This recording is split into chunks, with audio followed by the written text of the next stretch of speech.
September மாதம் BRICS மாநாட்டில் கலந்து கொள்ள இந்தியா வரும் மலேசிய பிரதமர் அன்வர் இப்ராஹிம் பிரதமர் நரேந்திர மோடி மற்றும் சக உலக தலைவர்களை சந்திக்கிறார். அதன் பின் நேராக சென்னை வந்து தமிழக முதலமைச்சர் விஜயை சந்திப்பார் என்று மலேசிய துணை அமைச்சர் யுனேஸ்வரன் ராமராஜ் தெரிவித்துள்ளார்.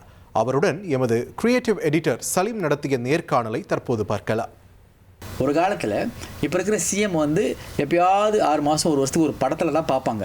இப்போ டெய்லி அவர் என்ன செஞ்சாலும் ஒரு ஒரு ஒரு சுவாரஸ்யமாக பார்க்கக்கூடிய ஒரு விஷயமா ஆயிடுச்சு. அப்போ இது வந்து ஒரு பெரிய தாக்கம் உண்டாக்கியிருக்கு.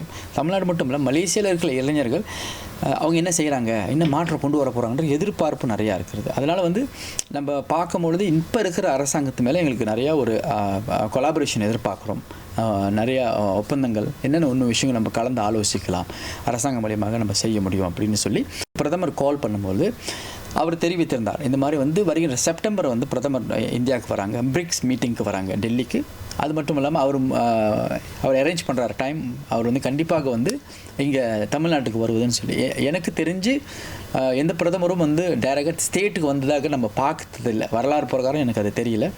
இது வந்து ஒரு பெரிய ஒரு சந்தோஷமான விஷயம் எங்களுக்கும் கூட, நம்ம இந்த கேபினெட்டில் இருக்கிறனால மற்றும் இங்கே இருக்கிற மக்களுக்கும் இது ரொம்ப சந்தோஷமான செய்தி தான் நான் சொல்லணும்னு கடமைப்பட்டிருக்கேன் சார்.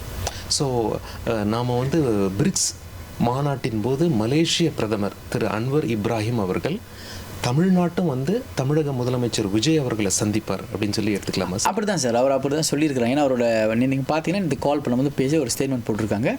நான் ஒரு தொடர்பு கொள்ளும் போது எங்களோட பிரதமர் எல்லாம் சொன்னாங்க, அதை கொன்வே பண்ணுங்கன்னு சொல்லியிருக்கிறாங்க. இது நம்ம சொல்ல முடியும் உறுதியாக. ஸோ நம்ம எதிர்பார்க்கிறோம் வருகின்ற செப்டம்பர் மாதம் டெல்லி முடித்து விட்டு எங்களோட பிரதமர் தமிழ்நாட்டுக்கு வருவார் என்ற ஒரு பெரிய எதிர்பார்ப்பு இருக்குது. இந்த அதிகமாக இந்த உறவு பாலத்தை இன்னும் வலுப்படுத்தணும், தமிழர்கள் இருக்கும் இந்த 2 நாட்டிலும் சிறப்பாக விஷயங்கள் நடக்கணும் என்று. நீங்கள் சொன்ன மாதிரி இதுவும் ஒரு ஹிஸ்டாரிக்கல் ட்ரெண்ட் செட்டர் மாதிரி அமைஞ்சிடும். ஒரு நாட்டினுடைய பிரதமர் இன்னொரு நாட்டுக்கு வந்து அந்த நாட்டினுடைய முதலமைச்சரை தேடி சென்று ஒரு குறிப்பிட்ட மாநிலத்தில் போய் பார்க்குறது அப்படிங்கிறது ஒரு புது ட்ரெண்டாக அமையும்.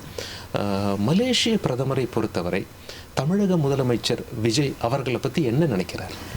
அவர் முதல் முறையாக அவர் வந்து வாழ்த்து போடும் பொழுது அவர் என்னோட நண்பர்னு தான் போட்டிருந்தார். நீங்கள் பார்த்தீங்கன்னா அவரோட இன்ஸ்டாகிராமில், சரி அவர் சோஷியல் மீடியாவில் அவர் விஜய் அவர் என்னோட நண்பர், அவருக்கு நான் வாழ்த்து தெரிவிக்கிறேன்னு போட்டிருந்தார். அதனால் நம்ம என்ன தான் வந்து அரசாங்க பதவிகள் இருந்தாலும் அவரும் வந்து தெரியும், திரு விஜய் அவர்கள் வந்து ஒரு முதலமைச்சர் வந்து ஒரு சிறந்த ஒரு கலைஞர். எங்களோட பிரதமர் வந்து ரொம்ப கலை ஆர்வம் உள்ளவர்கள். அவர் ஒரு நிறைய புத்தகங்கள் நிறைய படிப்பாங்க, கலை சம்மந்தப்பட்டவங்க, ஷேக்ஸ்பியர்ஸ், இப்படி நிறைய விஷயங்கள், இந்த விஷயங்கள் ரொம்ப ஈடுபாடு உள்ளவர் அவர். அதை பற்றி அவருக்கு எனக்கு தெரியும். அதனால் வந்து இவர் மேலே ஒரு நல்ல அபிப்பிராயம் இருக்கிறது. எப்படி இப்போ பெரிய மாற்றங்கள், இப்போ எப்படி பங்களாதேஷில் ஒரு மாற்றம் வந்தது, நேபாளில் ஒரு மாற்றம் வந்தது, அப்புறம் இந்த ஜென்ஜியோட எதிர்பார்ப்பை நிறைவேற்றுறாங்களே, அந்த அடிப்படையில் எப்படி ஒரு இந்த முதல் முறையாக போட்டியிட்டு ஒரு கட்சி இந்த அளவில் மாபெரும் வெற்றி பெற முடியும் அப்படின்ற ஒரு ஒரு ஒரு ஒரு பெரிய விஷயத்தை வந்து கிரியேட் பண்ணியிருக்கிறாங்க.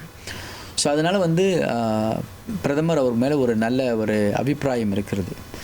இந்த மாதிரி புதுமையாக 2 கட்சிகளுக்கு அப்புறம் ஒரு புது கட்சி வந்து என்ன மாற்றங்கள் செய்ய முடியும். ஏன்னா சார், நம்ம வந்து மீண்டும் சொல்வது போல் தமிழ்நாட்டில் என்ன நடந்தாலும் சில விஷயங்கள் மலேசியாவில் அதுக்கு ஒரு சில தாக்கங்கள் உண்டு. அதே போல் மலேசியா தமிழர்களுக்கு எது நடந்தாலும் தமிழ்நாட்டிலையும் அதுக்கு சில தாக்கங்கள் உண்டு. ஏன்னா 2 நாடுகளுக்கும் அரசியல்வாதிகளும் சரி அரசாங்கமும் சரி தினந்தோறும் நம்ம பார்க்கலாம், மீடியாவில் சம்மந்தப்பட்டு பல விஷயங்கள் தொடர்ச்சியாக செய்து கொண்டு வருகிறார்கள். அதனால் பிரதமரோட அபிப்பிராயம் அருமையாக இருக்கிறது. இது உண்மையான ஒரு ஜனநாயகமான நாடு அப்படின்னு சொல்லி. இனி செல்லும் இடமெல்லாம் செய்தி. தந்தி டிவியின் வாட்ஸ்அப் சேனலை ஃபாலோ பண்ணினா செல்ல இருக்கும் இடமெல்லாம் செய்தி. இதோ QR கோட் இப்பவே ஸ்கேன் பண்ணுங்க, ஃபாலோ பண்ணுங்க.